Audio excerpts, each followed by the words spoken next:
So there we were, 6 Austinites, 1 rental van, and the open road. Over 1,100 miles to our destination, spring break volunteering in Grand Canyon.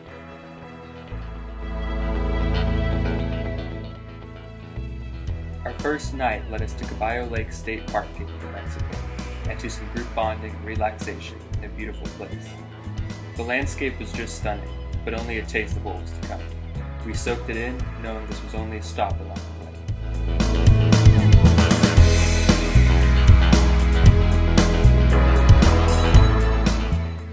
After a good night's sleep, we were back on the road in Arizona Valley. The road eventually led us to Flagstaff, and Flagstaff led way to snow-filled forests and meadows, and before we knew it, we were curled up in our tents for a 19-degree night in the snow at the south rim of the Grand Canyon.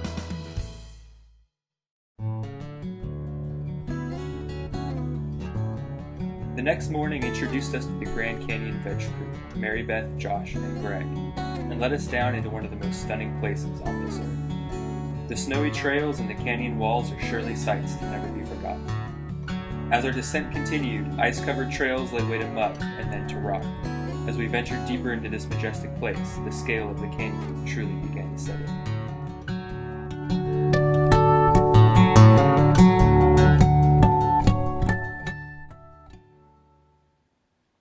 Farther down, peeling back the layers of time, brought us to the mighty Colorado River, and our stop for the first night, Phantom Ranch.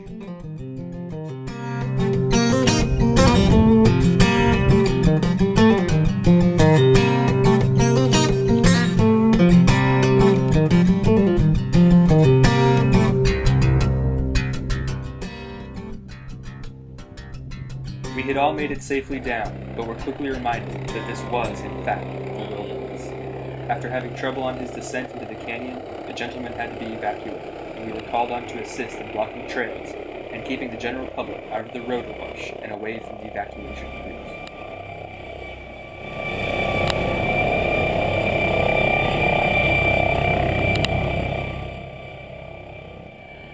After a quick loading, the helicopter was off again, and we kicked back for the night, enjoyed some friendly park staff company, and prepared ourselves for the next day.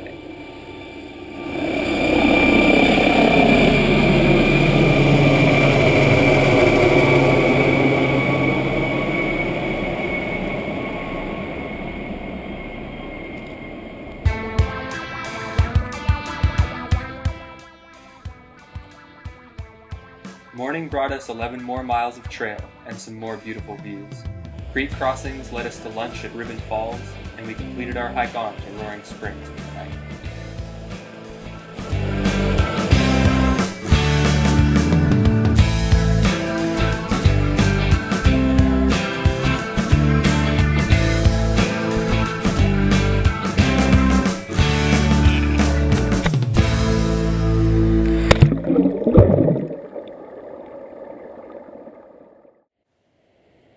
And then, work. We were on the hunt for tamarisks, an invasive species within the canyon.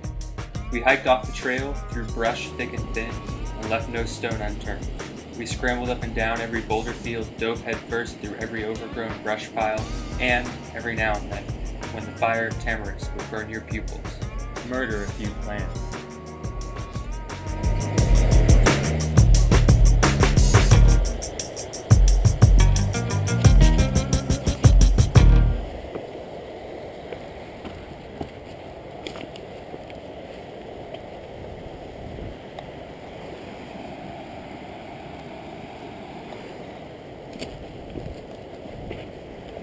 There's gotta be 2 channels.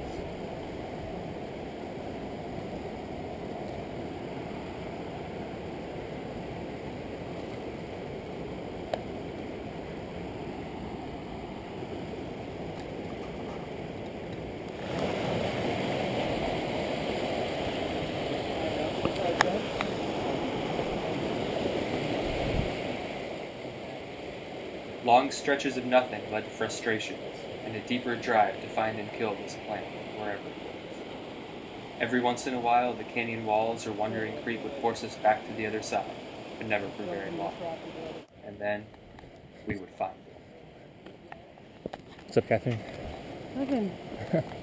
watching videos and I'm just sick of you. What's going on, guys? I'm trying to get this huge tamarisk tree out. I love you too. I love you too. And try and get that.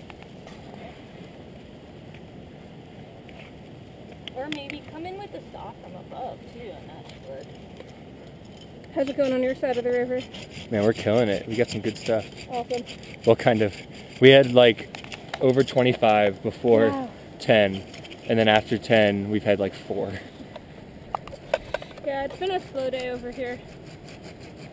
But it's been a lot of fun finding trails to keep going forward. Nice.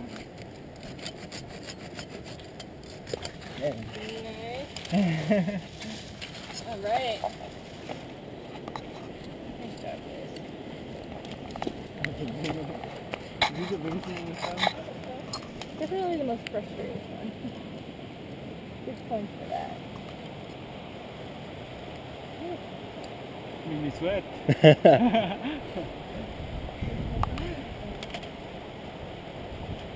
Cool. Going to the tree is probably easiest. Excitement couldn't last for long though, as there were always more, just around the corner or over the next boulder.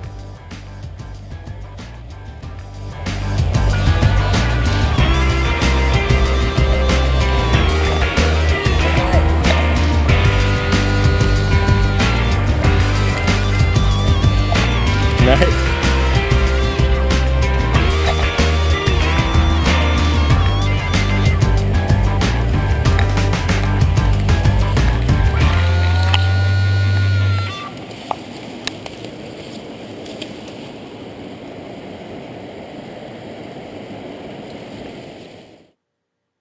Our time in the canyon quickly ended though, and the fun we had with the veg crew was over before we knew it. Our hike to the rim was bittersweet, and we all knew we would soon be heading our separate ways. With one last night at Indian Gardens, our trip was complete, and a 2-day drive to Texas, all the time we had left. Strangers became friends, lessons were learned, and experiences had. The work we did for the canyon that week was more rewarding than any spring break we could have had anywhere else.